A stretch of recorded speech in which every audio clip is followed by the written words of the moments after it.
Good evening, folks. Welcome back to another Monday night live stream. I hope everybody is nice and well. I hope you've had a lovely weekend. I hope your Monday's not been too taxing. I hope you've not been working too hard. I hope you're having a lovely evening or a lovely afternoon or wherever it is that you are at the moment. We have a lovely bunch in tonight already. Peter Nicholas is in nice and early. Evening, Peter Nicholas. Steve Evans is in as well. He's asking what's on everyone's painting table tonight. Pop that down in the comments. He's got his Abyssal Horseman and his Terraton Dreadball team. A bit of Mantic painting going on there this evening. Al Krabby's in. He says he's ready for tonight's stream. No painting, so we'll hopefully get amongst it tonight. Nice to see you, Al, mate, and I hope you're well. Andrew Fairbanks is saying good afternoon, Blackjack. He hasn't hobbied in 5 days, but his wife has just given birth to their twins over the weekend. So a huge congratulations to you and Mrs. Fairbanks there, Andrew. He says that they're a few weeks early, but they're well taken care of in the ICU. And any hobby advice for a new parent? I had twins as well, many years ago now, but we had twin boys, and they were, was it 9 weeks or 7 weeks early? I forget now, but they were very, very small when they were born, and they were fine. It's very similar, it sounds to what you have as well, but just needed fattening up a little bit before I could bring them home. The advice I would give really, as a kind of new parent of twins, is the best thing you can do is kind of have a very small hobby area that you can just kind of dive in, and if you get a spare 10 minutes, a little bit of peace, kind of thing, you can dive in and do a little bit, kind of keep your sanity going, but kind of be prepared the fact that your wife's going to need a lot of help. You obviously need to pull your weight as well, son, and the kids are obviously going to come first, so your hobby's going to suffer for a while. Let's not kind of beat around the bush a bit, but yeah, looking after twins is its own hobby, and you'll get a lot of enjoyment from that as well. But yeah, when they do sleep, kind of make the most of it, make the most of it, and try and get a little bit of hobby in while you can as well, mate. So yeah, congratulations to the two of you, and I hope all four of you are doing very well. Richard Smith's in saying, evening chaps. Timbo Clev's in. Hello, Timbo. Tony Howell's in as well. Christian's in. Good evening to all of you, gentlemen. Malkavian's in. He said he should be painting his Space Wolves, but his heart's not in it. So Kill Team Arena Terrain instead. I know what it's like, mate. If your heart's not in it, you're doing the best thing. Never try and force painting something when you don't feel up to it, buddy. That's the way. Paul McElroy's in. Good evening, Paul. James Zom just dropped in for a little while as well. Mark Coxey's come in as well. As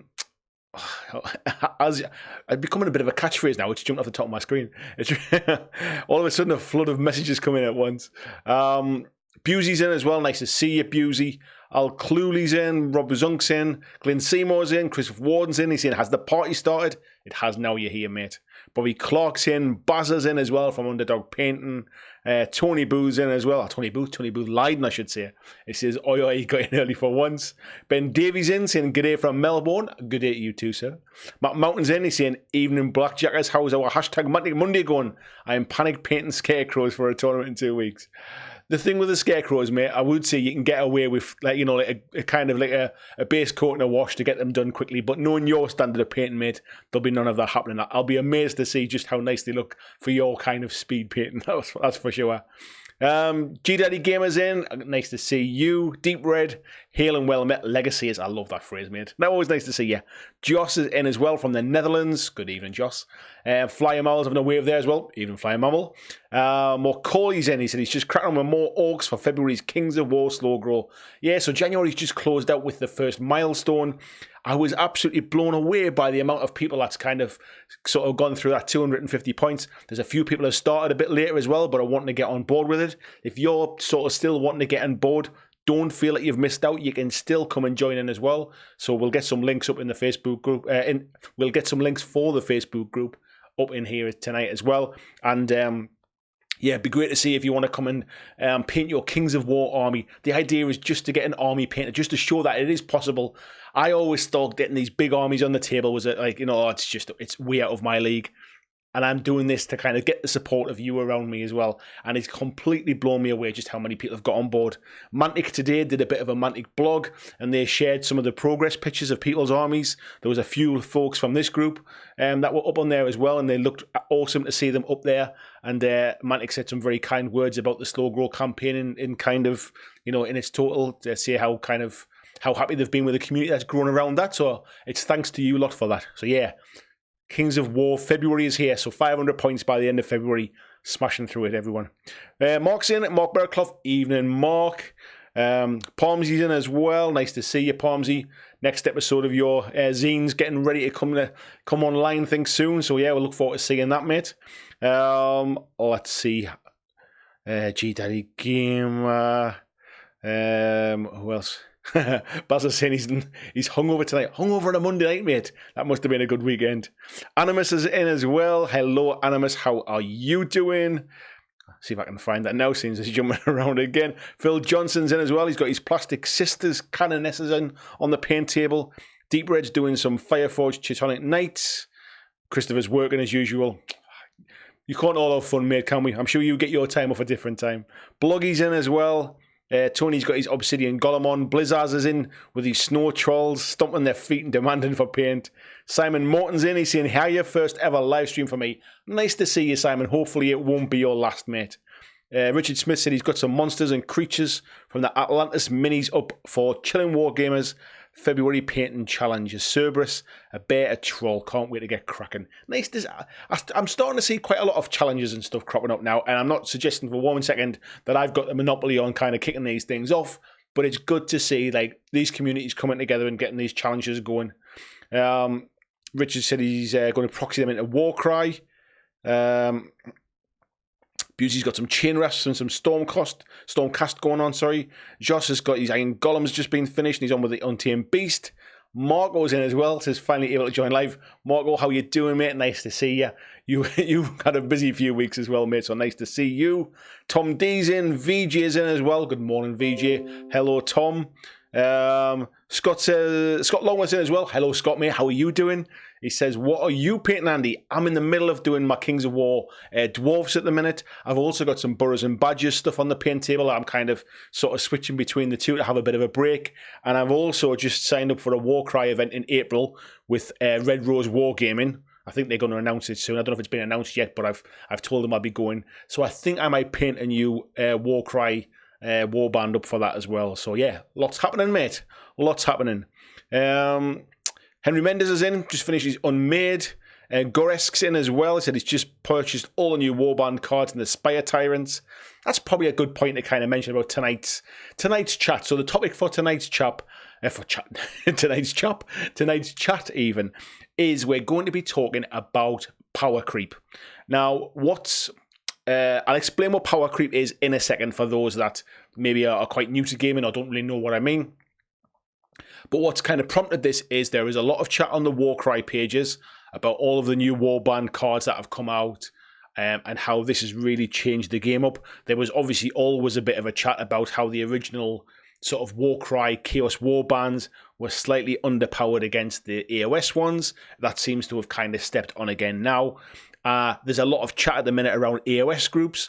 Like sort of I'm on a WhatsApp group with my local players, and they're big into AOS. There's a lot of chat kind of buzzing around there, and I've seen a lot online recently around Twitter and stuff from tournaments about how some armies are a little bit overpowered now. There's been such a power creep, really, and that it's getting a little bit out of hand. Things like Zinch basically walking away with stuff at the minute. Ossiarch Bone Reapers as well being a bit difficult to deal with. So that's what's kind of prompted the chat in my head. But I don't want to exclude anybody that doesn't play those two particular games. So I want to talk about power creep in any game, really. And maybe your game doesn't have power creep. If that's the case, then it would be really good to understand how you think some companies deal with that better than others. And do some companies intentionally put it there? We'll come on to that in a second, and I'll explain what I mean by power creep. But I'll just say hello to a few more people. Excuse me. Where we at? Skullmunch is saying, "Evening all." Hello, Skullmunch. Saying, "Just won the Arkham Horror campaign." Where's that just jumping off the top of my screen again? Nice one, mate. I never got to play mine last night. I was a bit under the weather last night, and I ended up going to bed like mega early, like about 7:30, 8 o'clock. I really wasn't feeling great, and I didn't feel great this morning when I woke up either, to be fair. I didn't even watch the Super Bowl. I felt that bad. I slept through the Super Bowl. So yeah, that definitely was coming down with something, I think. I'm here with my 3 mint tea bags trying to get some hot mint down me. That should try and help me out. I wasn't going to cancel the stream though, because my wife said that. My wife said, I thought you weren't feeling very well. I thought you might have just kind of cancelled it. And it was like, I can't cancel it. Eventually, this is going to be my job, and I'll be doing it every day. So yeah, sometimes you're not feeling up to it, you got to keep doing it. Where are we at? Red Rose Wargames in. Hello, Anna. How are you doing? VG is psyched for the new Warcry warbands. VG is going to be getting some new ones using Silver Tower minis as well. A nice choice. Timbo Clev saying, never think anything is out of your league. Go for it. I'm not sure what we're talking about there, but yeah, I agree. I do agree with that. VG is doing some Beasts of Chaos, Zeech Demons, and Arcanites. Thank you, Christian, for sharing the Kings of War slow grow campaign. David Moffatson says, hello, fellow irregulars and all the other wonderful people. Yeah, we do get quite a lot of... the... what's the word I'm looking for? The Uncle Adam's minions, the tabletop... what are they called? Yeah, the irregulars. The ones from their chat kind of coming across. I think VG has kind of led the charge on that one. Scott says, are Mantic going to give us some nice prizes or extra Mantic points? Well, what they are doing, they're giving us 15% off, mate. So if you're a member of the Slow Grow campaign on Facebook, you'll notice there's a code in there, and it changes the code every month.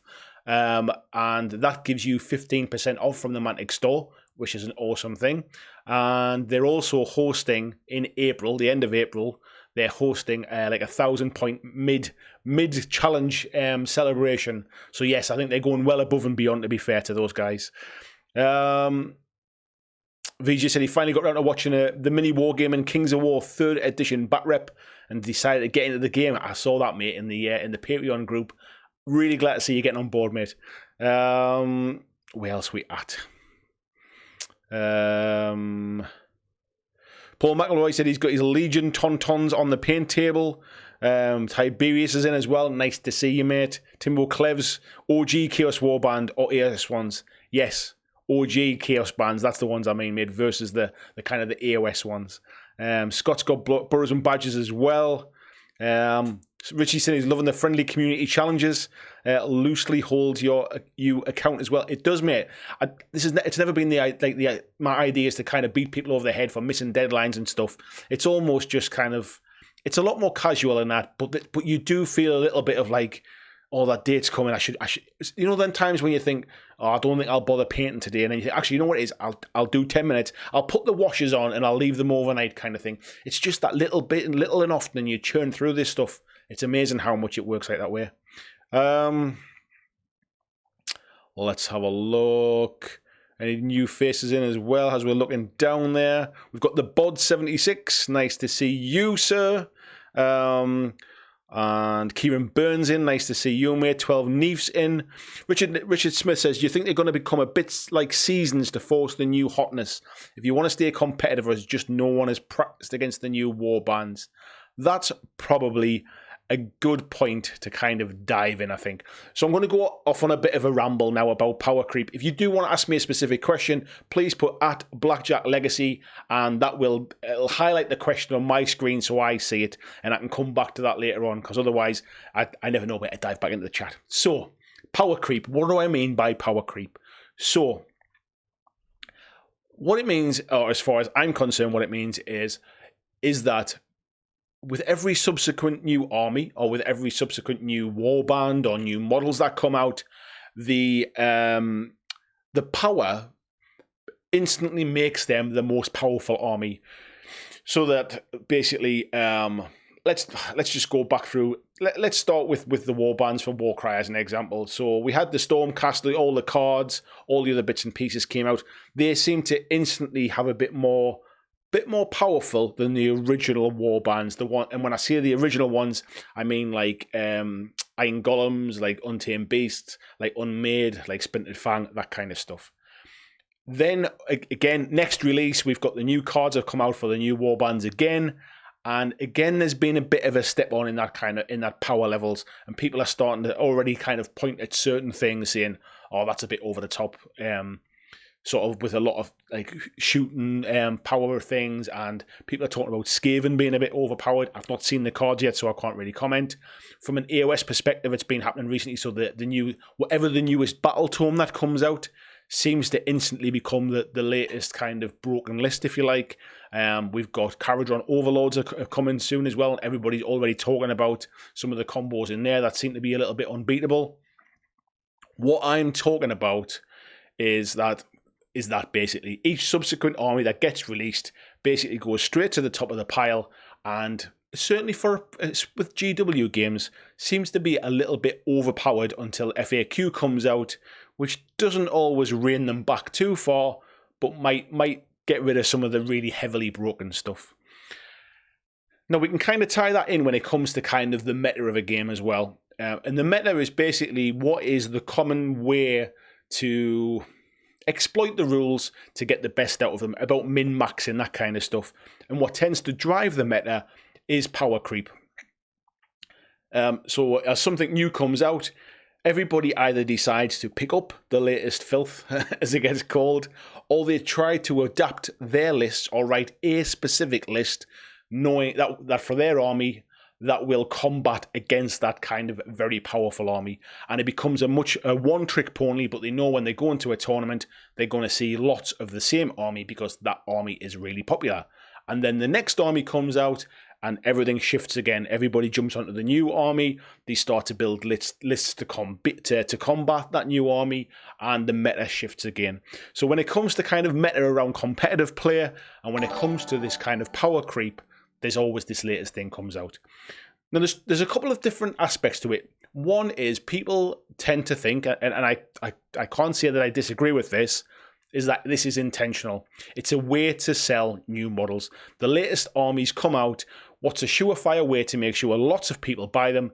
Make them a bit more powerful, make them more competitive, make them win more often. So instantly, everybody that wants to be at the competitive end of a field jumps on the new army. We wait a little while and then it gets toned down slightly a little bit, but it still tends to drive sales. And then what will happen is the next army comes out, it's a little bit more powerful again, it gets those kind of broken lists out, everybody rushes out, buys it, it drives sales again, it then gets slightly toned down with the FAQ, and then it goes again. So yes, it definitely does drive sales.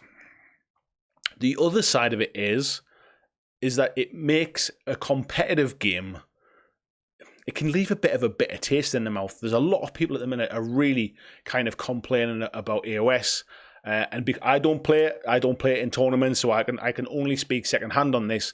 But there's a lot of ill feeling, I think, about the Siege lists, and that people are really struggling to cope with them. There are some matchups where they're conceding on the first turn or the second turn because they just can't do anything with it. There's certain rules in these armies which basically stop your opponent pretty much from playing, which almost kind of breaks the rule of the game, if you like. And that's not enjoyable to play against. And actually, it's not that enjoyable to play either. There are some lists in Warcry that are very much the same. There's a Stormcast list, which uses like 3 Stormcast models and then loads of birds, where essentially those birds fly around all over the place, pin people down just by locking them into combat. You can only go 3 turns or 4 turns anywhere usually in Warcry, and that makes it very difficult to get anywhere, to get to objectives, to hold things, to pick up treasure, to kill certain opponents if you're just being sort of tied up by some very low model cost birds, which basically kill you for a few, like not kill you, but like they stop you doing anything for a few turns, which then basically just stops you playing. And it's all about that negative play experience, something that basically stops your army basically doing what it's supposed to do, and it just doesn't feel like a fair fight. Now, the flip side of this is if you don't play competitive play, you don't play tournaments, you don't play matched play from a kind of competitive side standpoint, it doesn't really make much difference. If you're just playing kind of narrative stuff, there's nothing wrong with actually having like unbalanced lists. It can make for a really fun and interesting story when you're playing out your games. So there is a way to you can kind of ignore the meta, ignore these kind of power creep over time. However, because there is such a strong focus, especially online in the groups that we talk to, sort of talk around, because there's such a competitive focus, because there are folks that basically just, they want to win. If they're going to spend a lot of money on models, they're going to spend a lot of time and effort painting them up.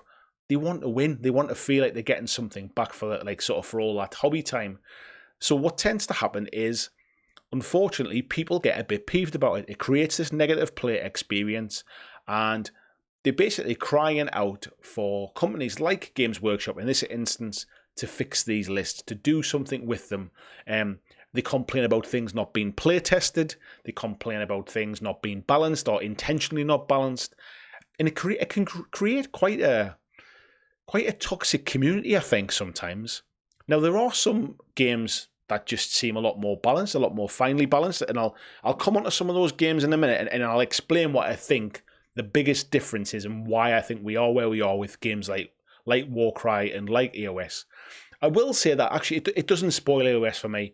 If I was somebody that went to a lot of tournaments, I might get a bit peeved with it. But in general, most of my games are against my friends.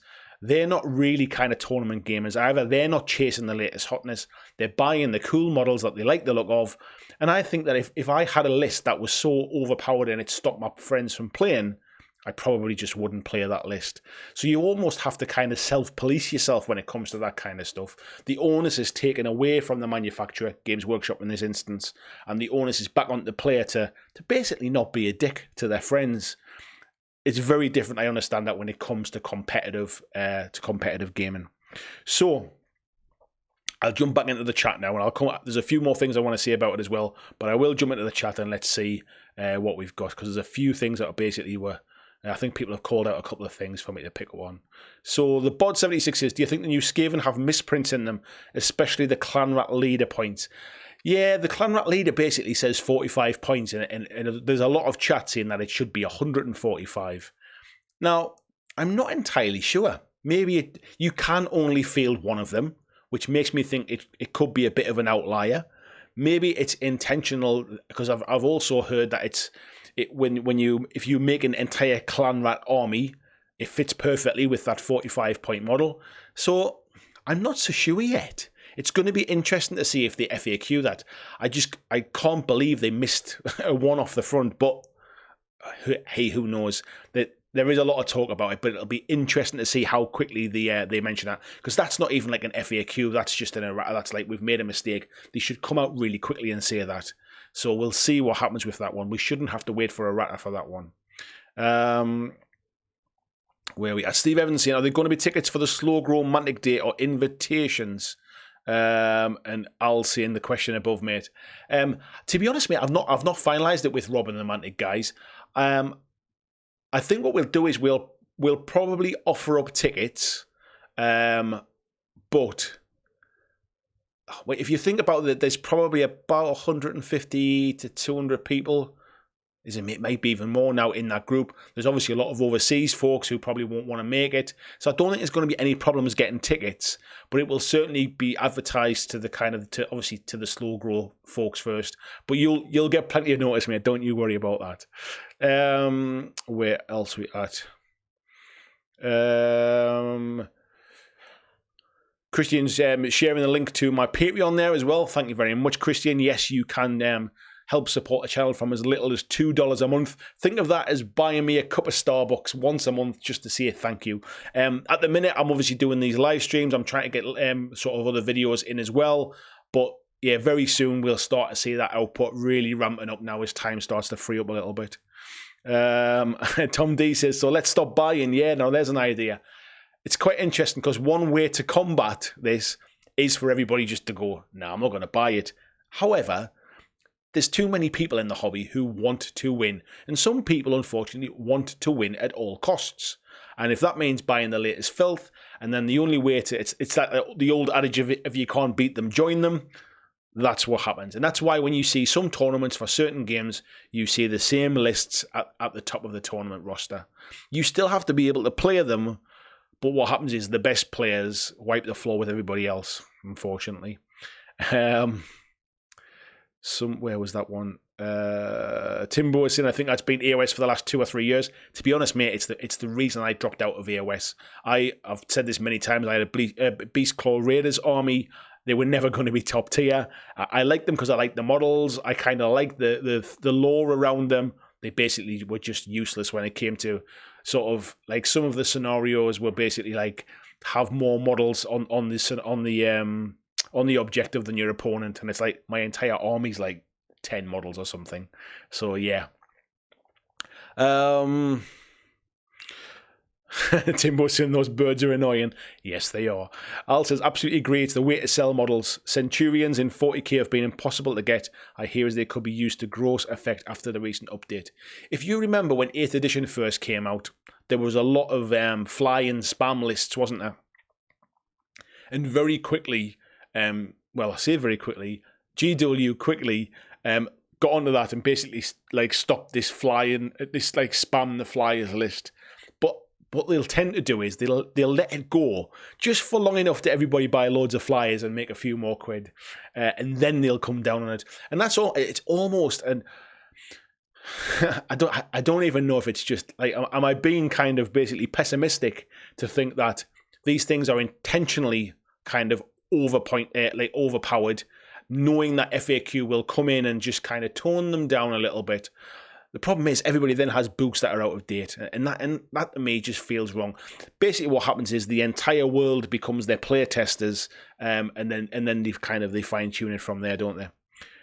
Tony says Steamforge seem to be doing the same thing with new releases for Guild Ball. Really put me off playing at the moment, especially competitively. Hold that thought, mate, because I've got a feeling why I think this kind of thing happens around certain games. But yeah, Steamforged and Guild Ball is a prime example of that. 12 New says the problem is when power gamers come to casual, jumping off the top of my screen, casual narrative players. Yeah, and they don't have to be mutually exclusive. I enjoy playing at tournaments because I enjoy going somewhere to play with like-minded folks, to get lots of games in, have a bit of a night out, that kind of stuff. But I come to a tournament really as I come as like a very casual player, if you like. And the idea is I'll get my butt kicked the first couple of games, and then I'm on the bottom tables with people of a similar kind of mindset. However, it does leave a sour taste in your mouth. If you've paid money, you've travelled quite some distance to go somewhere, and basically you're wiped off the board in the first turn purely because your army doesn't get to do like anything, basically. I think I've just had, is that Mark Beraclov, I think, has just pledged there as well. Thank you very much, mate. It just flashed up on my screen there, so thank you very much. And I think Joss has just done it as well. I apologise if I've missed that. Thank you very much, folks. Because it doesn't come up on my screen here. Normally it pings up on my watch, but I ain't got my watch on tonight. Thank you, gentlemen. Much, much appreciated. Timbo is saying that Underworlds is power creep central. Yeah, I'm not that close to that one, mate. So I can't really comment on that one. Glenn's saying he's enjoying historical gaming, narrative fluff all the way. I seem to remember a lot of guys playing Flames of War and complaining a little bit about new books, kind of even those kind of games. So it might not be a thing now, but it certainly used to be. Rob Marshall as well. Good evening, Robert. He says, even a close game, but you lose is still a good game. Getting tabled on turn one is not fun, and it's generally that guy who uses these lists because they have win at all costs. I couldn't agree more, mate. I'm kind of going through a bit of a, how can I phrase this? I'm kind of looking at life very differently at the minute, and about like happiness, and about life being about experiences, not through material things, and all those kind of airy-fairy hippie things and stuff. And the way I would phrase it is that basically when it comes to gaming, and when it comes to tabletop gaming and board gaming, for me it's almost becoming less about the specific game now, and more about the person I play and the experience I have with that person or with that group of people for a board game, for example. So I can go to a tournament for a game I've only ever played once, for example, let's say, and I can go and play against somebody who shows me the ropes, really kind of talks me through the game. I have a fantastic experience, and I've really come away with a good feeling that I've had a good experience at that game. I can go to a tournament I've played lots of times, I can play against somebody who has an army that will absolutely wipe the floor with me. They're a bit of a dick about it, and I'll come away thinking, well, that was a complete waste of time. So it is less about the game. It's about that joint experience of actually just kind of enjoying it. You don't have to win to enjoy playing a game. You don't automatically have a good time if you win the game. So there is a bit to that, and that's where these kind of power creep and this overpowered of stuff really does start to kick in. Where are we at? Scott Longworth is saying, does power creep happen in the likes of Kings of War and Vanguard? This is probably a good place to kind of to talk about that. So this was the next bit I was going to talk about, and a little bit about what I was going to talk about with Guild Ball as well, Scott. So essentially, the way I think about it is certain games come out with a lot of the army lists kind of ready written. So if you think of Kings of War 3rd edition, it came out, it released with the rule book, and all of the armies were in that book. They had a second book which basically kind of brought in their Uncharted Empires armies, but essentially they'd all been written around a similar time. So the play testing leading up to the launch of that game had balanced all of those armies against each other as best they could with the amount of games they played. There may be a couple of things that outliers, but I would certainly say that there isn't really an army in Kings of War 3rd edition that is just massively overpowered. And because of how Mantic do their game, they don't release a new army every month or every week in some instance for certain companies. They don't release a new army and then another new army and then another new army. So basically they've all been balanced against each other from day one. Vanguard is quite similar, although there are more warbands coming out sort of on a slightly more frequent basis. A lot of those warbands were all kind of balanced, if you like. So if you remember buying the original book, there were some kind of basic lists in there. And then as the newer warbands have come out, we've added some extra units to those ones. So there was a little bit of unbalance in the early days as the armies that had a lot of choice maybe were a bit stronger, but it wasn't like night and day. It wasn't the fact that a good player with kind of like an undead list that basically hadn't seen the entire range come out yet wouldn't sort of be absolutely flawed by somebody that had bought, let's say, Northern Alliance, which had more models, but didn't really know what they were doing. That can still kind of happen in the likes of AOS and stuff. When it comes to Guild Ball, what I think they're in a very similar position. So in the early days, they kind of balanced out the stuff they had. Then they started to bring in some extra models to those existing teams, and it kind of balanced in amongst it. Then we started to see some new teams coming out. There was a little bit of power creep in the new teams. Then another team would come out. There'd be a little bit of power creep in that team. Then what seems to have happened is they ran out of space to kind of design into. The game became quite full, and the only way to go when everything is quite finely balanced is to go up and to get a bit of power creep and things. And the idea being, we'll bring this new model in, everybody will buy it. They might even buy that whole team because they don't have it. And then we'll bring this model out and it's a bit more overpowered. And it just grows arms and legs, and it gets out of hand. What were they called? Outlaw Miniatures, when they did Wild West Exodus the first time. They kind of got stung a similar way. So the first Kickstarter they did was basically they had all of the factions kind of done and balanced from the first Kickstarter. It was proved quite successful, so they released a second Kickstarter and basically threw the kitchen sink at it with the second time. Didn't have the time to do the balancing work, and it basically just kind of got all out of kilter. And that's really what started to kill the game at the point that Warcry came in and picked it up later. So I think the biggest difference is it's the release model. So the way Games Workshop do it is they release a new army, and then they release a new army, and then they release a new army, and there's never really time to balance it against the other stuff, because as soon as you're starting to balance it, there's a new army comes out and kind of basically breaks that whole balance again. And then once the FAQ comes out, there's another army comes out and it breaks the balance again. And it's that speed of release. It's the speed of new additions to the game that you could say what it does is it never stays still long enough to have imbalance, because it's always imbalanced, if you like, so you never know what's coming.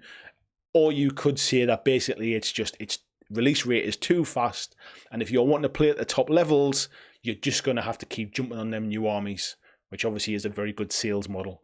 So that's why I think some games like Kings of War don't suffer as much as some other games like AOS, for example. Where are we at? Where's the chat just jump off the top of my screen again? There we go again.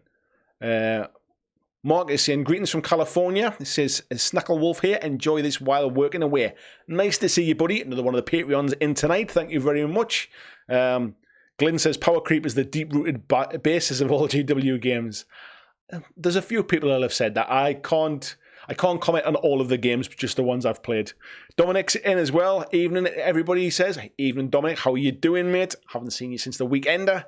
Al says, we played today with Skaven and costed the clan rat at 145, not 45.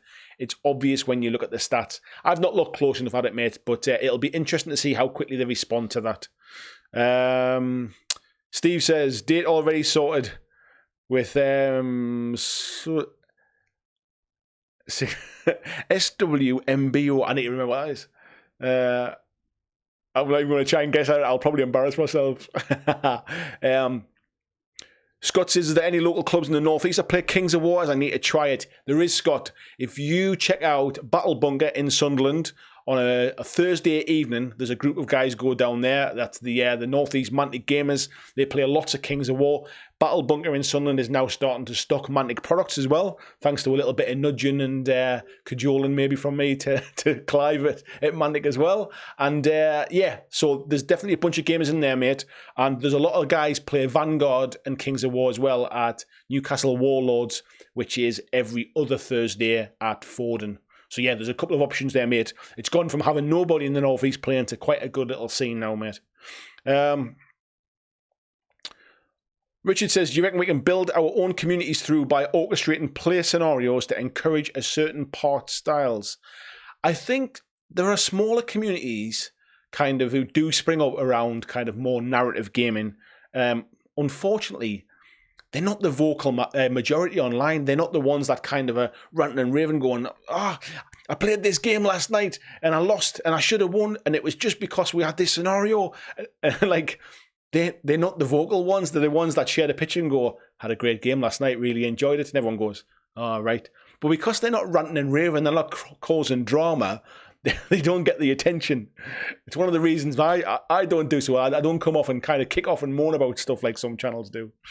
12 Knee says, you really need to look at the more tribes tone. They fixed some of Beastclaw Raiders issues. Yeah, I think the problem is, mate, I'm past that now, I think. I'm past the point where I just think I'll be chasing this forever.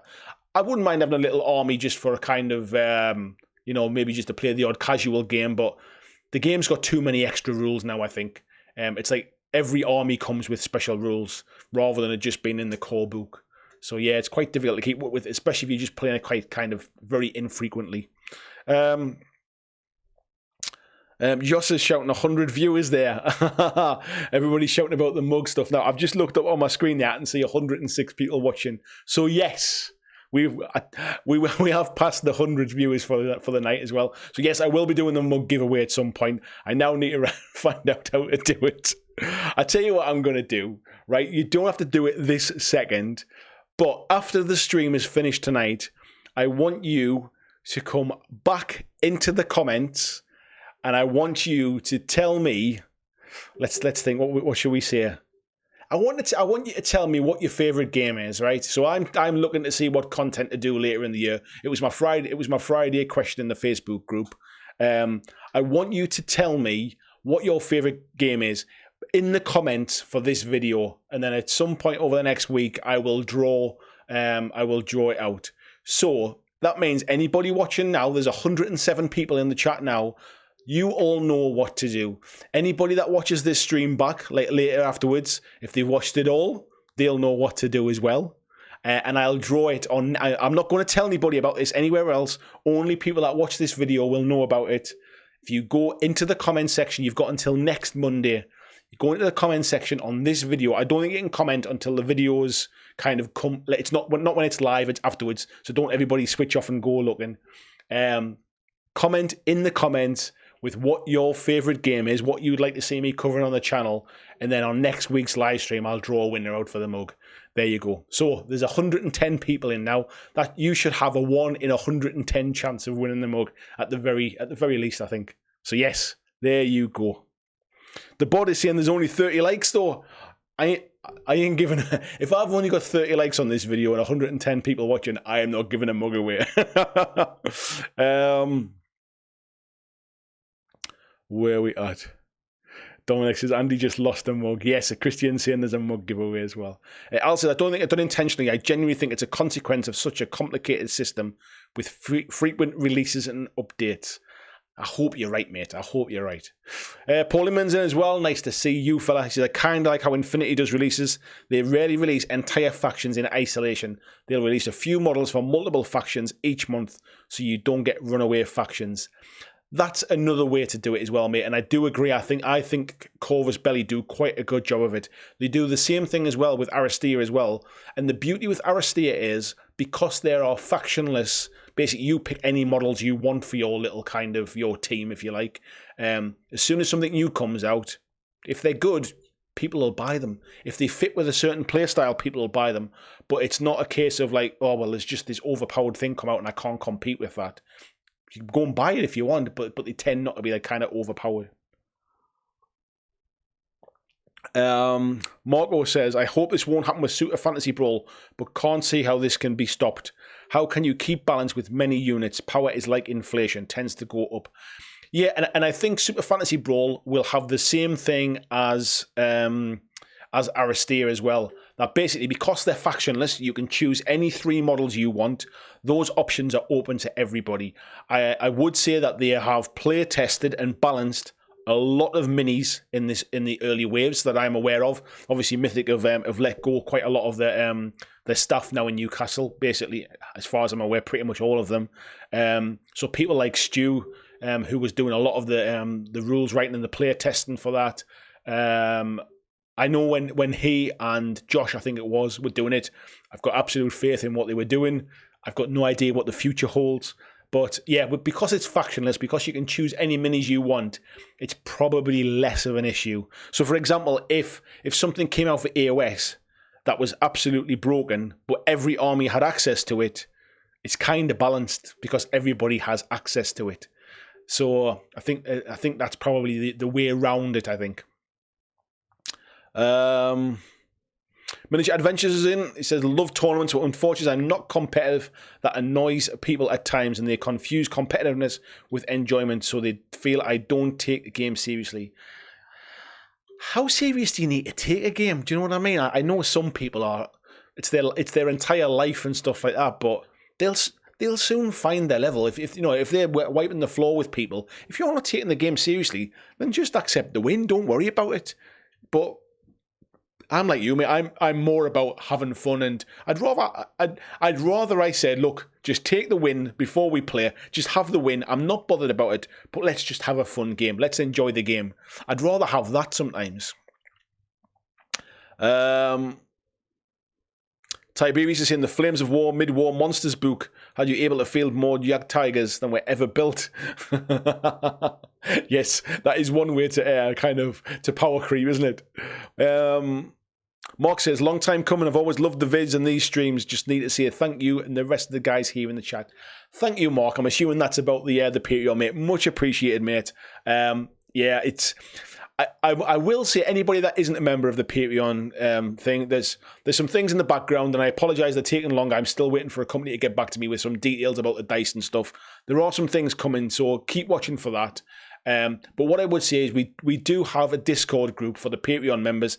It doesn't matter whether you're pledging $20 a month or you're pledging $2 a month. You get access to the Patreon Discord chat. And I must admit, it's like that's my group of mates kind of thing. That's where I sit and have my random chats. There's been some chat about Pixie Lot this week. There's been some really cool miniatures people have been painting. People chatting about movies they've seen, stuff they've seen on TV, music they love.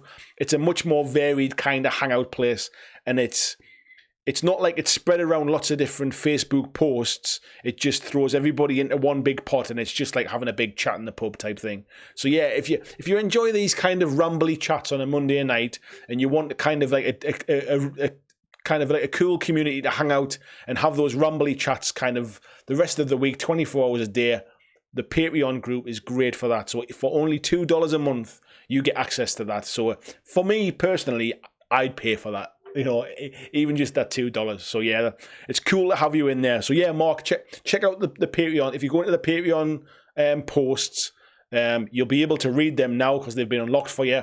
There's a post in there which will give you a link to the Discord group, mate. If you can't find it, just drop me a message. 12 Neve says, everyone wants to win. I only get the feels bad when I don't have a chance. Yeah, I agree with that as well. I tend to lose interest when I think I'm wasting my time playing. Now, with Warcry, I can kind of suck it up a little bit because the game's going to last 45 minutes, an hour max. But if I'm playing something like AOS and it's like a 2.5 hour game, 3 hour game, and I know by like 40 minutes in, this is only going one way, I mentally start to switch off, and that's not fun.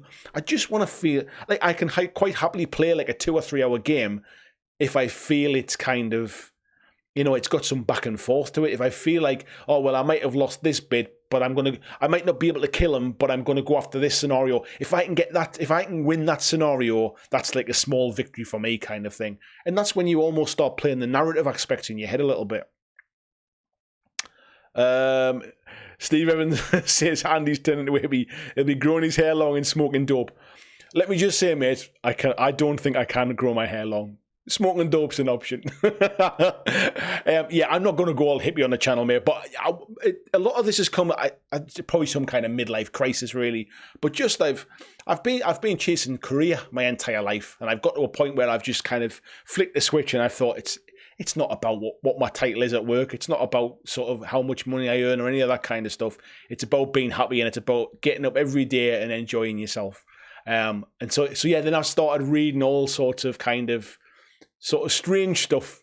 If you are interested, read about Stoicism from the Stoics. There you go. I'm not going to preach to you, but that's what I've been reading. Al says, couldn't agree more with the sentiment, Andy. It's all about the fun of the experience, a bit decent, like-minded crack, and a few cheeky beers. That's exactly it, mate. Do you know what it is? I mean, I could understand it if the prizes for winning these tournaments were like £1,000 or £10,000. If it was like these League of Legends £1 million kind of fees, I could see people devoting their life and being absolutely kind of sort of hell-bent on winning. But the prizes are like, they're probably like some models that you already own. There may be like a little cup that somebody's 3D printed and sprayed. And whilst they're awesome to have, they're awesome to collect. You know, it might be a big sword or something like that. They're awesome to collect, and they're a nice memento. I'd rather go away from them events with the memento in my mind to be able to look back on it and say, I had a really cool experience. The day I had at Warhammer World for the Warcry event, I really enjoyed it. I got to hang out with Anna and some of the other folks that were down there as well. Alan from Red Rose Wargaming as well. I got to meet up with them. We sat and had lunch together and had a good time. I enjoyed my 4 games during the day as well. That to me, I can't even remember where I came. I certainly didn't win. I was nowhere near the top. But I think I won 2 games and I lost 2 games. And I had a really cool day. I enjoyed the games that I lost just as much as the games that I won. So I came away having had a good experience. It was like a 6-hour round trip for me. I'd hate to have thought I drove 6 hours that day, gotten up at the crack of dawn and got home late at night, and actually just had a really thoroughly miserable day playing power gamers all day. Tiberius is saying Mantic tend to produce every list in a book all at once. Yeah, it's going back to what I was talking about before. And I think that's one of the reasons that it's, it's one of the reasons that it is a little bit more balanced from the off, I think. And it gives them an opportunity to kind of tweak things as people play more games, because they start to see that balance across all of the different things, rather than keep throwing something new into the mix, if you like. Let me just put some hot water into my cup of tea here. This is what happens when now that I don't film inside the house, I have to kind of get well prepped before we start the live stream. So I've got my flask with hot water in, so I can top my cup of tea up and keep that warm. It's like home from home out here now. Got my radiator on, keep me nice and warm. No hoodie tonight, Marco. All's good. All's good. Let's have a look. Where are we at? Paul is saying, I don't think competitive players confuse competition with enjoyment. For them, competing is the enjoyment. It's not a confusion on anyone's part. It's just a mismatch of players. There is that as well. I can understand that point of view. But I would like to... Do they get the same level of enjoyment from basically like having 4 games where the 4 players basically just get wiped off turn 1? Is that like a sort of, I had a great day, I absolutely smashed 4 people? It's obviously not my idea of a good time, but I'd like to understand if it was their idea of a good time. So is it just about winning, or is there more enjoyment in winning a really close fought match against somebody that's like an equal opponent, if you like? Where are we at now? David Moffat says, as a gamer who really only plays co-op and solo games, I have nothing to add to the conversation. I think you could still add to it, David, to be fair. He says, scrolling back so I can find where I was. Where the hell did that go? Oh, I don't even know where that comment went now, mate. What could you add to it? The fact that basically... How does that power creep affect, even if you're playing co-op stuff, do you feel like there are certain models that you just don't take in a game because it basically wipes the floor? It makes the game too easy to play or something like that? Is there certain things like, so I don't know if it's, maybe it doesn't really happen so much with board games, but with miniatures games that you're playing solo. Let's think off the top of my head, something like The Walking Dead, you can play that game solo or co-op. Are there certain characters that are just so overpowered that you would just go, look, I'm not going to take them in this game because it stops being fun. It just becomes easy. So it can still affect you. It's just that you will tend to self-police it, really, I think. Where are we going? Joss is saying, first time you joined as a Patreon, I'm now figuring out the content of the Patreon website. Thanks, mate. We'll if you have any problems, please feel free to drop me a message privately, and I'll kind of guide you through stuff. But we'll get you into the Discord group, and then you can kind of find everything else at your own pace after that. 12 Knee says that's why he's focusing primarily on narrative, looking to get back into Underworld. Super love that game, but my expectations aren't to win tournaments. It's one of the things I do love about Warcry. So for all we're getting this little bit of unbalance at the minute, it's only really relevant if you want to play tournament player. There is so much narrative player. There's so much kind of storytelling to be had in Warcry. That's what's keeping me engaged. If this game had been pegged as this mega competitive game, I think I'd have zoned out by now. But there's a lot of narrative stuff and storytelling in there. Even the things with the monsters and mercenaries and sort of all those different, like the monster battles and things. There's so much of that in there that's what's keeping me engaged, I think. Yeah, Paul's saying make sure you join the Discord. Tiberius is saying he used to win all the time in fantasy battle playing vampire counts entirely because the high model count and the raising new units put people off. Folk didn't play them often and didn't know them. Yeah, I think that's what tends to happen, mate. Especially if you've got high model count and you're bringing them back again as well. Yes. Ruth, I hope you are feeling better there. I'm just reading the comments there that's flying about. I hope you're feeling a lot better soon. Tater Tot, I had to read that twice to see how that said. Tater Tot says, good evening, Andy. I'm finally in a live chat again thanks to the stomach flu. Nice to have you back, my friend.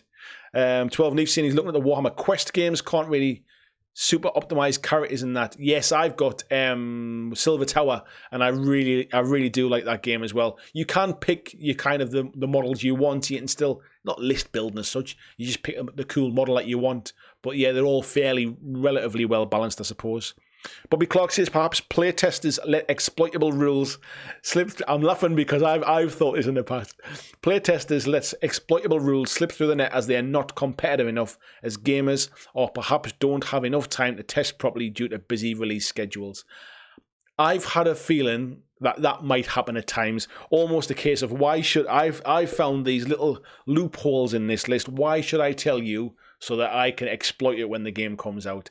And I have seen many this sort of conversations on Twitter who people have suggested that kind of thing goes on. I'm not saying that it does. I can't say for a fact. I have no evidence to support that. But other people have said it. The other side of it is, I honestly don't think that they can play enough games. The really super broken stuff should never get out. The good gamers pick up a battle tome now and they look at it and they go, well, that's broken. Straight away, the people that know the game inside out, they can see the broken bits by reading the book, not from playtesting, just from reading the book. So that kind of stuff should never get through the cracks. But then when you get some janky kind of matchups where if one army's playing another army and it basically completely negates something the other army can do, makes it a really negative play experience, I can see that kind of thing can get missed if they didn't play test that army or it never came up in the game or something. I understand that and I can forgive that stuff. But the mega broken stuff, like stuff like this Skaven having the wrong number on the card, it's I can't believe nobody double checked that kind of stuff a few times. Dominic's saying the games where power is on the same level are the most fun. It's kind of like some of the best games I've had in Warcry have been just using those Chaos Warbands. I'm not suggesting the AOS ones aren't fun to play, but I just think there's more balance between the original Chaos ones. Trevor Chadwick, nice to see you, buddy. Says, based on the Zinch book, I'm sure GW doesn't have enough time to listen to playtesters. That's on them though, surely, mate, isn't it? Why, if they're not going to listen to them, don't bother having playtesters. There's absolutely no point. If you're not going to, if you're going to employ playtesters, and let's be honest, I know they say that they're volunteers, but I'm sure they get recompensed somehow, whether that's free toys or whatever it is. I can't believe they do it just out of the goodness of their heart. If they're going to bring playtesters on to playtest the rules, why ignore them? Why not listen to them? Unless it is purely just about it lets people think that the games are playtested. But they'll never get as many games playtesting as the first weekend of a new release coming out, for example. As soon as it hits the wider audience, they're going to find some stuff that other people missed. Now, either that would suggest that GW hasn't listened, it would suggest that the playtesters are not finding these things, and then I would suggest why are they the playtesters? There seem to be other people better placed to kind of find these things, or basically they're intentionally just like ignored, basically, and who knows? I don't have the answer to that one. Adam says the only thing overpowered that I follow is Patrick Mahomes' arm. That thing is a cannon. I need to catch up on that, mate. I've not had a chance to see it yet. As I mentioned before, I wasn't very well last night, so I had an early night and I completely stepped through the Super Bowl. She who must be a bait. I knew I should have got that, Steve. Where are we at? Peter said he lasted all January without buying a game, but then he saw Burrows and Badgers rulebook at discount. Well, you did well, mate. You went all January, and that's quite impressive in itself. I didn't buy anything January either. Where are we going? Bit of chat. Skullman said he had his Blood Bowl 7s tournament last week, came 5th. Nice one, mate. What were you using your undead, was it? I think you'd been painting up.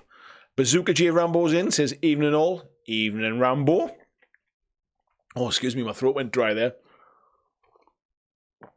Age of Sigmar's in as well, saying well done. Nice to see one of you two gentlemen in. I'm not sure which one it is. Nice to see you. Anybody that doesn't follow Agents of Sigmar, please go and check them out. They have a live stream tomorrow night, I think it is, gents. I think it's a Tuesday you do yours. Please do go and check them out. Really interesting stuff, especially if you're into Underworld. Even if you're not into Underworlds, the banter's good, so it's worth kind of hanging out.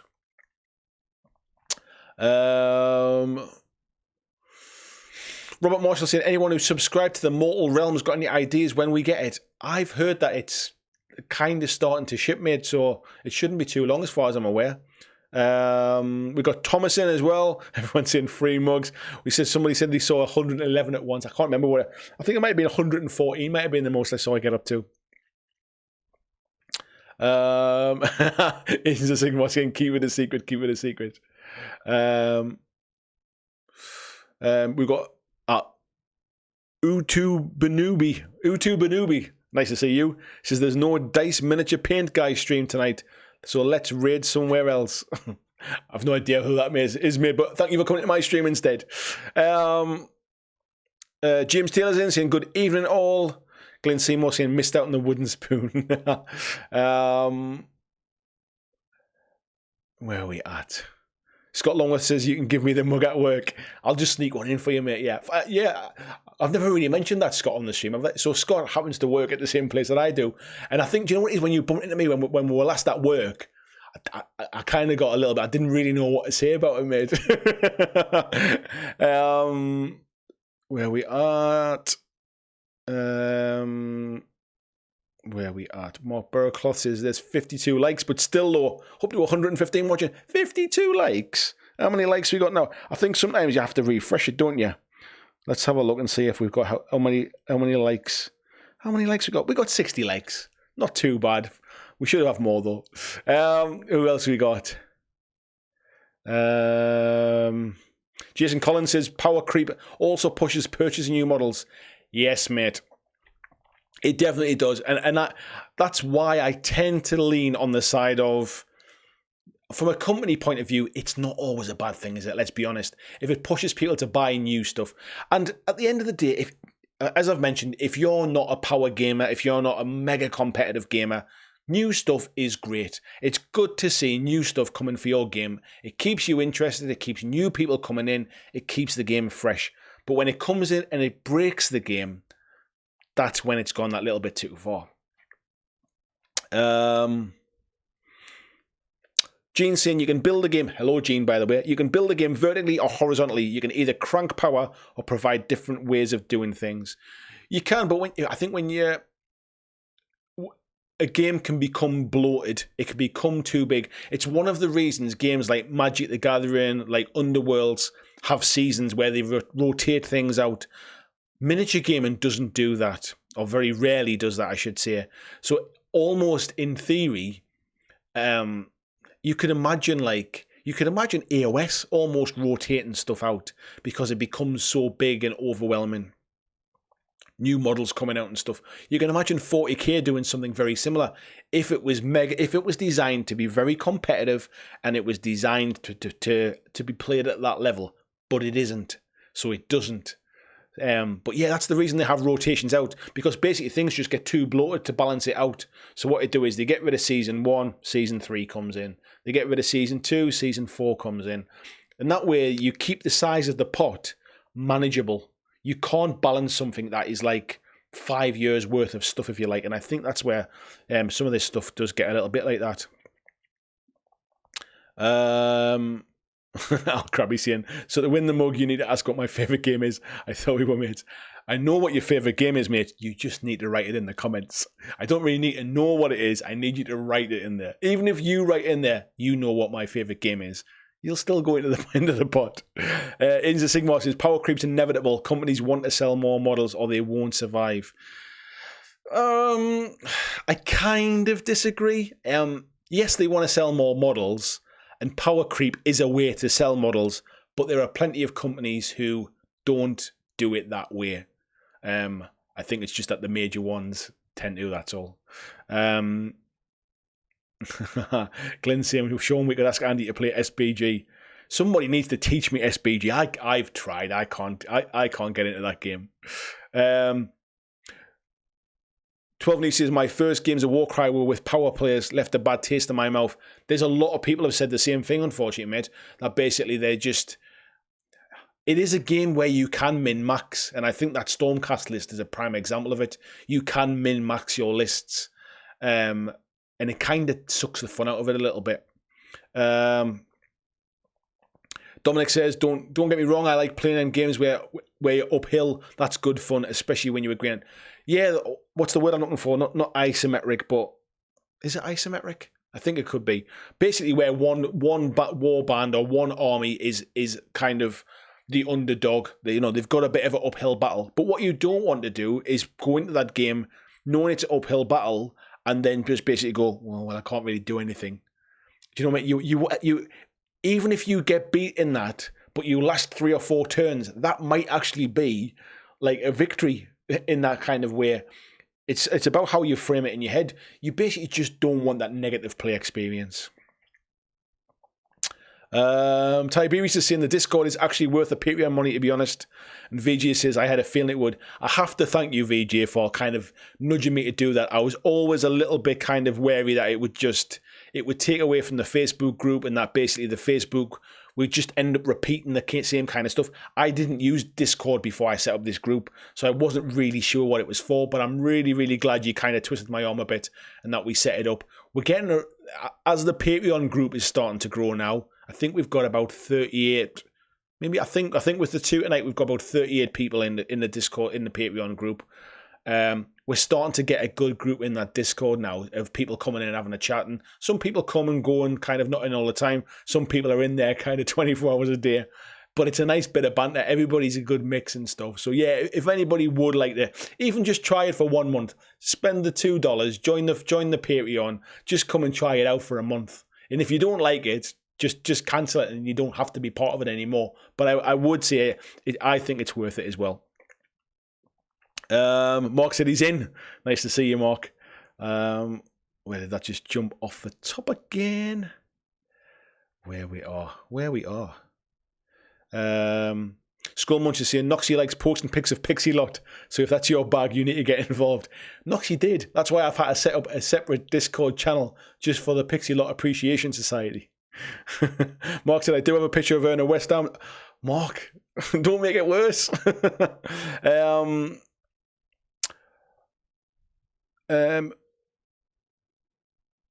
Utu Benubi, I don't know how to pronounce that name. It says, if games companies are responsible for the power creep, then why do players choose to play inferior armies and even play weaker themed lists? That's because they're not win-at-all-costs gamers. That's because they're not the power gamers. They might enjoy trying to craft a list that is intentionally underpowered to try and prove that it's not. They might just do it because they love themed lists. They might just do it because basically they like the models at the end of the day. But they are a percentage of gamers, like I am a percentage of gamers that I don't care whether I win or lose. I play because I'm having fun. The problem is that those kind of players don't drive sales of models. Power creep drives sales of models through the uber competitive players, the ones that want to win, the ones that want to have the latest thing, the ones that want to be at the top of the tournament list. There's space for everybody, and I don't necessarily think it's a bad thing. The only problem comes is when it creates animosity in a community of gamers who all play the same game because something is so obviously broken it should never have got into print. It should never have got a release. I think that's the difference. Glyn said I mentally check out the games and the online Facebook groups due to power creep. I think that kind of comes back to my point. What a newbie says, if Kings of War was the apex of balance and the perfect games experience, then why is everyone not of it? I'm not saying it's the perfect balance, mate. And I'm not even saying it's the apex of gaming either. It is a more balanced starting position, I would say. I think people try very hard to find ways to make the best list they want to win when they come to tournaments and stuff. But I would say that it's never a really negative play experience, and not everybody's on it because it's not marketed the same way that AOS is. It doesn't have the same player base. Some of the models are not as nice. It's that kind of thing. There's a number of different reasons why. It depends. A lot of it depends on if you're if you go to an area where a lot of people play Kings of War, you'll find that they play Kings of War and in that area probably doesn't play a lot of AOS, or maybe not. I would say probably not a lot of AOS. If you go to an area where there's a lot of AOS players, you probably find there's not a lot of Kings of War players. So it's kind of pockets of stuff dotted about. I'm not suggesting one game is better than the other, but I would say that Kings of War is probably balanced out of the book a lot better than AOS is balanced out of the book. Whether you like the game or not, entirely up to personal taste, really. Age of Sigmar says if you're in the games for the fun of it rather than winning, then power creep doesn't really matter because you can always have fun. Yeah, and I agree. That was kind of where I started this with when I was explaining what I thought power creep really was. And I said, like, for me personally, it doesn't really bother me. I'm not playing in tournaments. I'm not at the top level, and I will intentionally not take that power creep list to just be a dick to my friends, basically. If we're playing casual, if we're playing on a Friday night with a few beers, what's the point of me taking this absolute dick list that will wipe my opponent off the table by turn 2, where he just goes, well, that was a load of crap, wasn't it? That's not what I want to play for. So those lists exist, and I would personally choose not to play them, but I still think there is an onus on the company to maybe at least try and rein them in slightly. It's one thing being overpowered, it's another thing being broken. Where are we at? Glenn says, that's a nice flask. God, is that where we're back up to, mate? It was a Christmas gift, mate. Thank you very much. Hello, Glenn, as well. I didn't say hello to you earlier. Noxie said he's played so many kill teams in store. I know if I've won or lost. Some factions versus other have a clear result. I don't care. The game's fun. And that is still fair enough. And I think it comes back to what I said about Warcry. The games are short enough that you don't feel that you've committed an entire evening to playing one game where you just didn't even get a chance to sort of to compete, really. Timbo was saying 100% there are people like that. Yeah. Dominic saying that there was no compete. Peter, when one opponent showed me his army list for a game of drafts, I knew the true meaning of power creep. Did he have twice as many, mate? Paul saying, if someone tables 4 opponents with very little effort, most competitive players I know wouldn't enjoy it. There are some players out there who just want to win, but they're quite a small minority.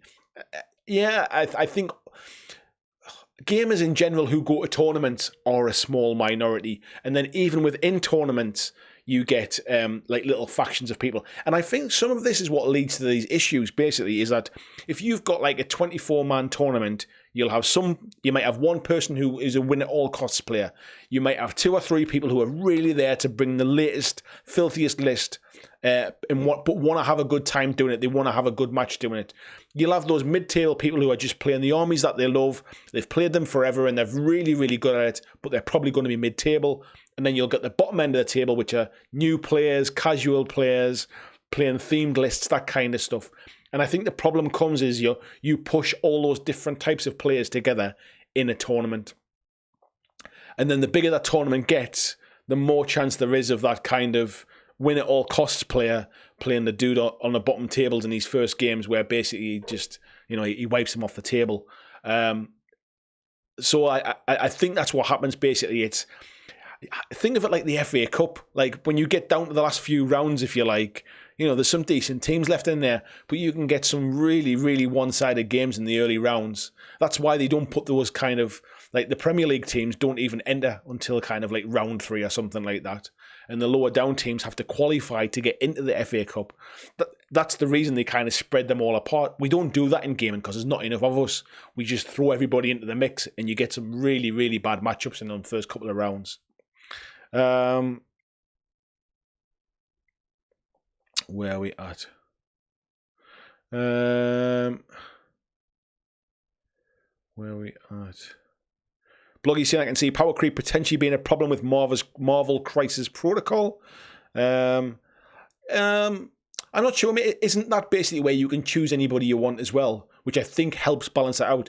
The downside of that is what you end up with is basically auto-includes. You end up with a list that basically you go, well, if I pick that list, then that's the best list there is. I've min-maxed it out. So then you end up with a lot of mirror matchups if you go to kind of like tournament events. I think the thing with that game is it's very scenario-driven, and even if it's like Spider-Man is a bit crap in game, for example, and I don't know if he is or not, I've not played it, even if he is a bit crap, you go, but it's Spider-Man, I want to play Spider-Man, or it's Iron Man, I want to play Iron Man. So I think that might help it out. But if people start trying to kind of go uber competitive with Marvel games, maybe it's not the right game for them, I suppose. Where are we at? Glenn saying, Warcry question, Andy. What is your take on models being allowed to stand on top of the trees in the new terrain set? I saw that being chatted about today, mate. I think Warcry is a game that needs some height in it. I think that's one of the things that really does bring Warcry to a different level against some of the games. I like the fact there's some height in the game. There are a few terrain sets that don't have a lot of height in them. And the one with the trees, I think it's one of those things where you can kind of, as long as you both agree on it, then why not? Personally, I would say yes, do it, because I think it adds to the game. But then don't forget, if you're standing up there and you get hit, whether it's a ranged shot or whether somebody climbs up and hits you, if they crit, then you potentially fall off. So it's quite like, it's risk reward. If you're up there, you can quite easily be knocked off there and take some damage as well. So, which would be what would be like if you're trying to fight in top of a tree, to be fair. So yeah, I'm for it in those kind of home narrative games. If you're playing in a tournament event, it needs to be really, really clear at the start, I think. David says, yeah, I hadn't thought about how much we tend to self-police and tweak in our games for the balance and fun challenge. Yeah, I think you definitely see that. I think you tend to, like I've just said, you self-police it. I'm not going to take a filthy list to play against my mate if he's just coming around the house or something on a Friday night and we're going to have a game together. What's the point in me smashing him off the table? Unless we are both the kind of gamers that are trying to practice for tournament and events. Otherwise, what's the point? What's the point? Where are we at? David Moffat says, newbie is like a pigeon. I've got no idea. I wonder whether I'm not seeing all of the comments. I wonder whether Christian's filtering some out because I've not seen anything too bad. Richard said, what about a bug bounty system where you get a small payment for spotting mistakes? That's interesting. They have that. It's called staff who are paid to find these things. Age of Sigmar says, wish I could stay on, but got to go prep for tomorrow. Keep it up, Andy. Thank you very much, buddy. I'll catch you later. Noxie said he's thought a lot about Grey Knights on initial Kill Team release. I need to get some more games of Kill Team in, I think, mate. Yeah, I think Noxie, you might have to get me a game of Kill Team, mate. We might have to sort one out. Joss is into the Discord group as well now. Scott said he was a player tester for Test of Honor, and I can wholeheartedly say I've done it for the love of the game. I agree, mate, and I think a lot of people do. I should rephrase that. I think what I mean is there are a lot of people in and around Games Workshop who maybe don't do it for the love of the game. I don't really want to kind of call anybody out for it, but I think when it's smaller companies, up-and-coming games, maybe game companies without the big budgets and stuff, I would agree. I've done play tests and stuff for Mantic, for example, because I appreciate what they do. And they buy pizza. If you go down to a play test day, you get pizza for lunch. That's your payment. You get some pizza for lunch. So yeah, I'm not saying that all players, play testers, and I'm not saying that all companies are the same. But I think when it comes to GW, it's a constant thing. There's a new release coming out almost on a monthly or a bi-monthly basis, and there's 2 new kind of factions coming out or 2 new like releases coming all the time. That's almost like a full-time job in itself.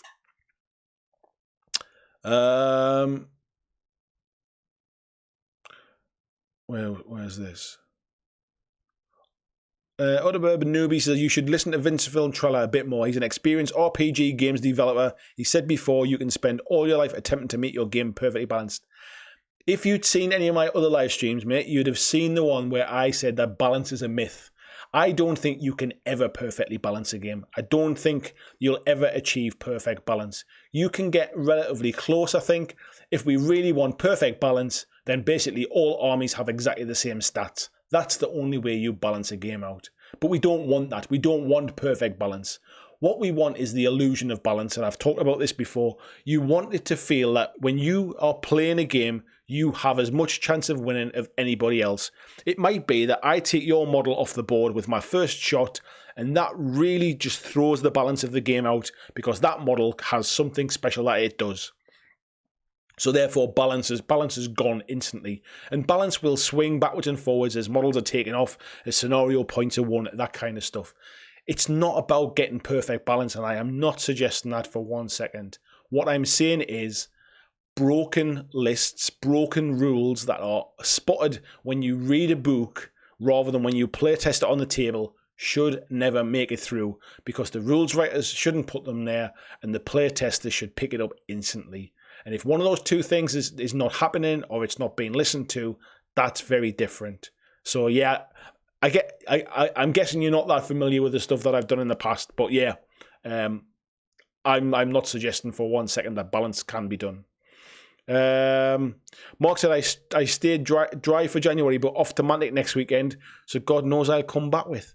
What? Are you going for the playtest next weekend, mate? Be interesting, mate, if you are. Marco says, as to Mortal Realms, as you signed up during the trial, you should receive no later than this week. Yeah, I thought we were starting to come, mate. Josh Hunter's in as well. Nice to see you, buddy. So he did some playtesting for Kickstarter game Necromolds. Oh, I almost nearly bought that. And I nearly backed that, mate. He says, legitimately just because I wanted to catch rulebook problems and power outliers before I play with my nephews. I'll use another example. So Mythic Games obviously did a lot of the Joan of Arc stuff. Well, they did the Joan of Arc stuff. And there were a lot of people in the Mythic groups who were offering to do kind of proofreading for them. And they basically didn't take them up on the offer. And then there was a lot of mistakes came through in the rulebooks. And then those people now are very vocal about, well, I offered to do it and you said no. So I think there's sometimes a balance in there. Like they can't just hand these things out to everybody, maybe. And by the same stretch, the more people that get their eyes on it, the more people that can find mistakes, if you like. I'm not even worried about spelling mistakes. The odd point cost error isn't the end of the world kind of thing. It's just when some rules are just so outlandish that even when people do reviews of army books, like the week before they even are available to buy, and people in the comments are saying on those videos, well, that's completely broken. How the hell did that get there? Like, those are the things that should never get missed. Where are we at? Bloggy saying he bought Clone Captain Rex in January because I need him for Star Wars Legion Slow Grow. He's got coming up on the 12th. I think I'll be well behaved. Timbo says he's doing dry February. Tony said he took a screenshot of 116. Nice one, mate. Thank you very much.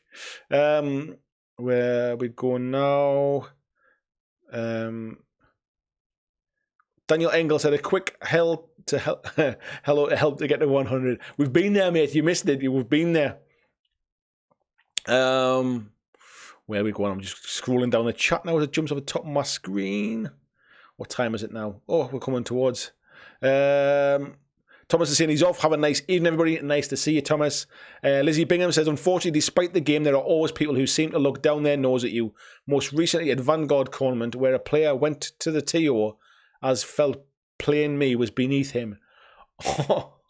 If I was TO in a tournament and somebody did that, they would not be playing the rest of the tournament. That is for sure.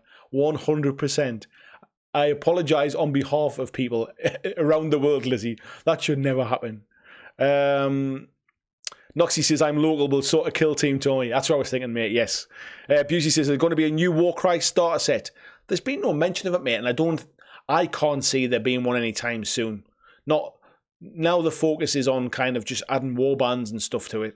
And especially how they're starting to release warband boxes now with the AOS factions, which actually has got me interested in picking up some of those, just because I think they might be more balanced. So, for example, the Stormcast one has 2 birds in it. It's not like 9 birds and 3 models, if you like. So, yeah, I'm tempted to pick up some of those, maybe. KK's in, says, even chess isn't perfectly balanced, has white as a slight advantage going first. That's kind of my point, really, is that, and I don't want to kind of tread over all the ground, but I had a live stream about that, and we don't really want a game to be perfectly balanced, because in order to be perfectly balanced, it's just a mirror match every single time. We can have different models, but they'd all have to have the same stats. Like, for example, the stats of my 10 models would need to match the stats of your 10 models.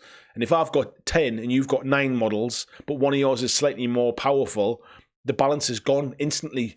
So, yeah, we don't want perfect balance. We just want to feel that we're in with a chance of winning the game and that we're not out of it before we even get started, really. Scott saying, night people got to work in the morning. See you, Scott. Take care, mate. Have a good day at work. Where are we at? King John says, hey Andy and everyone, any thoughts on Star Breach? I remember seeing it when it was going to Kickstarter, but I haven't heard a lot about it since then. I need to go and check a bit more out of it. I remember seeing some demos of it online. Looked pretty good. But for whatever reason, it doesn't really seem to have made its way to the UK in any kind of a capacity, mate. But yeah, I will certainly go and check it out. David says, time to get his kid from school. Thanks for the show. I usually don't get to catch so much of it live. Thank you for coming in, mate. Really appreciated it. Noxie says, so glad I made this stream. It's been amazing. I've really enjoyed tonight, mate. Some topics give me lots to talk about. And some topics I kind of run out of steam quickly. And what keeps me going is the chat. If you guys in the chat and you girls in the chat have plenty to talk about, that keeps the topic going. And I throw these topics in there just to generate some conversation. And if it's something that you don't enjoy, it'll run out of steam very quickly, and we'll be trying to take it in a different direction. And if it is something you do enjoy and you've got something to talk about, it tends to last the whole night, which is kind of what's happened this time. And the amount of people that we've had in the stream tonight kind of bears that out a little bit. But it's hard coming up with new topics every single week. So if anybody has any topics that they would like to discuss, I have to have 52 topics a year. It's quite hard to do that all the time. And I tend to rack my brains all week about trying to think of something. And I troll through the Facebook groups looking for the kind of conversations people are having. And I try and sort of pick up on some of the latest trends and stuff. And some weeks, it's just nice to have a bit of a ramble and a bit of a catch up. So yeah, if you do ever have any ideas for topics, pop them in the Facebook group. Send me a message, pop them in the comments of one of my videos, any of that kind of stuff. It's cool to kind of like to have some ideas. Peter says, this stream's so good, I come here but don't really collect or play. But Peter, you're still a gamer, you're still a hobbyist, you still do stuff, you're still interested in it, mate. You're as big a part of the community as anybody else is, so never feel like you're not part of it, though. Glenn said he's going to catch up on some sleep. Take care, everyone. It's good to pop in after a few weeks missing it. Nice to see you, Glenn, mate. Hope you're keeping well, mate. Marco says, off topic, what's going on with circles and arrows and thumbnails? The circles one I did a couple of weeks ago, mate, was just a bit of a test to see if... So basically, I can see how many people click on my video because there's a in the analytics of YouTube. Basically, there's a thing called click-through rate, and if YouTube shows you my thumbnail, it will measure how many people clicked on it versus how many people saw it. And it was a little test to see if it made any difference. If you notice, I've changed that thumbnail to my alternative one, and I've tried a different design completely to see how they rank up against each other. That was those ones. Tonight's wasn't any kind of a test. What I was suggesting from the picture was, you've got the unmade at one side, the arrow comes around to the word which says power creep, and then the arrow comes away from power creep and comes to the Stormcast. I was trying to basically, without writing all over the front of it, I was trying to demonstrate the flow of power creep. That's all it was. So I don't know if other people are putting arrows on theirs. That's what mine was for, mate. Tony is saying asymmetry in games. That's the word I was trying to think of. Asymmetrical, not isometrical. Cthulhu Wars, for example, where each faction plays by different rules, can be a great way to get around chasing balance. Yeah, there are some really good ways, basically, to do it. I mean, co-op gaming is a prime example of a way of getting around balance. Richard said, I prefer a game that can balance over time. My second game of Warcry was lost inside 5 minutes because of the deployment cards and initiative rule, but was cinematic and memorable. It's interesting because trying to balance Warcry is almost a kind of a rule to itself, because not only have you got to try and balance warbands, you've then got to try and balance deployment and terrain and all of those kind of things, which is why it's almost don't even bother to try. But I'd like to see the warbands be a bit closer. However, if you try to stick to the kind of the matched kind of what you would call the match play ones, it tends to put a bit more balance in there. But you're right, the game plays so fast that actually there's nothing wrong with having those kind of quirky ones. They can throw up some quite interesting little stories and stuff as well. Richard saying plenty of hard-fought games and even matches opponents thereafter. Yeah, definitely does. And I am enjoying Warcry for that. It's one of the reasons I probably want to go back and retry Kill Team again, I think, is because I feel as there's been enough water under the bridge now for me to go back and give it another look, because I think I didn't quite get what they were trying to do when it first came out. There was a lot of expansions. They all felt like they were kind of needed. Then the arena stuff came out. Is that the competitive side? Is the normal stuff the competitive side? Like, I've got some beautiful terrain for that game that I'd love to get back out and play on. But I think now with the benefit of hindsight and with having Warcry under my belt, I could probably go back and play some Kill Team now, I think, knowing that it's not about it being competitive. It's just about having a, create that narrative story, I think. And if that means I don't play with all the different kind of specialisms and stuff like that, you know, I'll play a game without them. I'll play it my way, if you like. I'll play it the way that I get enjoyment from the game. So yeah, I think I should go back in there and give it another try now. Clement Quinson says, well balanced does not mean all is equal. Some bolt action scenarios are asymmetrical. One side has 750 points, the other has 1500, but with different objectives. Yeah, that's a great shout. Just the fact that you're setting up I think the difference here is that's almost like a narrative event, isn't it? And yes, or a narrative story mission. So what you're doing is you're setting something up specifically to play out that unbalanced asymmetrical kind of scenario. If we were playing tournaments, which is I think what drives a lot of this, tournament play and tournament chat drives a lot of these conversations, that wouldn't fly really, I think, unless it was a very narrative tournament. Dax the Destroyer says, any chance you think this current Warcry power creep might be signaling new updates to Chaos Warbands coming? I really hope so, mate. I would love to see some more options for those original Warbands. Of course, you can buy another box of them and you can add to them and you can list build and that kind of stuff.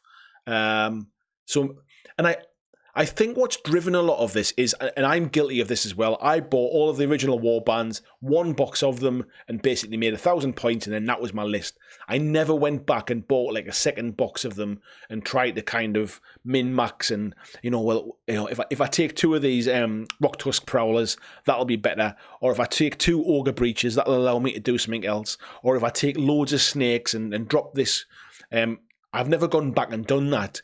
So if I'm not doing that, and then somebody who's playing Stormcaster spends some time to absolutely min-max and nail everything down to the best option with a lot more options, there's bound to be some imbalance in it. So I think there is some imbalance in the game based upon you can buy a box that's playable versus you need to build a list. And then I think I'd like to see some new units added, a little bit of like if they bring out a new box for, let's say, Untamed Beasts with some different models in, I'd pick it up, and then I'd probably do a bit of list building and stuff. So yeah, I think some of the imbalance, and that's one of the reasons why I think the original Chaos Warbands were more balanced against each other, was because essentially they hadn't been min-maxed out, I think. Clement says, only issue with unbalanced power creep for me is it ruins the fun of people involved. As if it ruins the fun. Yeah, that's what we were talking about earlier, mate. It's about that self-policing, basically. Don't if you're just playing a casual game with a local gaming buddy, don't be a dick and take like a filthy list, basically, isn't it? KK says, which is better starting point for a new player rules-wise? 3rd edition or Vanguard? If you're a brand new player and you've never played either game, I actually think Kings of War 3rd Edition is an easier game to learn the rules and play. The downside is you need a lot more models. I think Vanguard is very, very tactical, and it's all... I should do a video really about Vanguard versus Warcry, really, because they're a lot more similar than you would imagine, actually. So if it depends... They're very different in some respects. Obviously one's a lower model count, one's a big army game. But I even think Kings of War plays like a skirmish game on a big scale. So for all you might have a block of 20 or 40 models, it is just one model that you're moving around the board, really. You just need more space to do it. I actually think Kings of War 3 rules are easier to understand. So it depends. If you want to paint a big army, I definitely say go Kings of War. If painting a big army absolutely fills you full of dread, go Vanguard. But they're both good games for different reasons, mate. Clement's saying there, Vanguard requires less stuff. Rules are really well done. Kings of War is trendy these days, and mass battle rank and flank is awesome. Kings of War, would you say it was trendy? Maybe it's just because I'm like around the skirts of it, really. I don't see it as trendy, but it is. It's good if that's the perception, then that's a good thing. Richard says, agree, balance through objectives has been a thing in historical gaming since day dot. Steve said, how's the dwarves coming along, mate? How many points are you up to now? Have you signed up for any events? I haven't signed up for any events, mate. I've actually had a little bit of a break from painting, just purely I haven't had a lot of free time to do it, if I'm perfectly honest, while I'm kind of ranking up with a lot of sort of stuff in the background, work-wise, to try and get me out of there, if you like. I've had to be doing some extra stuff to try and get me to a point where I'm ready to go. But yeah, I've been doing some prep work. They've kind of been primed and stuff. They're on the table, ready to go and stuff. I need to dig in and do a bit more painting, mate. And no, I've not signed up for any events yet. I was looking at a 1,000-point event, which has now been moved to 1,500 points, so it's probably out my range now. But yeah, I'll just play more local games until I get ready, I think, mate. Noxie's saying kill team games can be a laugh, an event or a story. It's like you want these days. That's exactly what I'm looking for, mate, I think. KK saying, or an ordeal. Peter says, I do love wide variety of forces available to Kill Team. It allows me to choose from my many old 40k figures. Kill Team for me was always about, I'm probably never going to get into 40k like full game. And again, this probably comes back to what I'm talking about power creep and stuff. The local player base to me are very much tournament gamers. So the local gaming group where I could get to, assuming I get to it on a regular basis, are very much ITC list. When's the next tournament? I'm practicing for this tournament. They're that kind of players. That doesn't fill me full of excitement. Therefore, if I just take a nice themed list of the models I like, I'm going to get smashed every time I play it. I don't want to invest time building a big army to get smashed. Kill Team for me was that route in of, actually I can buy 10, 15, 20 models of the army I like, paint them up as nice as I want to, and play some smaller, lower points cost kind of shorter games. And that was always really what Kill Team was for me. The problem was Kill Team moved so fast in the early days, it got away from me before I'd really got my head around what it was. And I think now's a good time for me to go back and look at it again with the hindsight of now seeing what is optional and what's core rule, if you like, and with how I've played Warcry and appreciated how it can be played at just very casual level. I think that might be an opportunity to go back and give Kill Team another try now.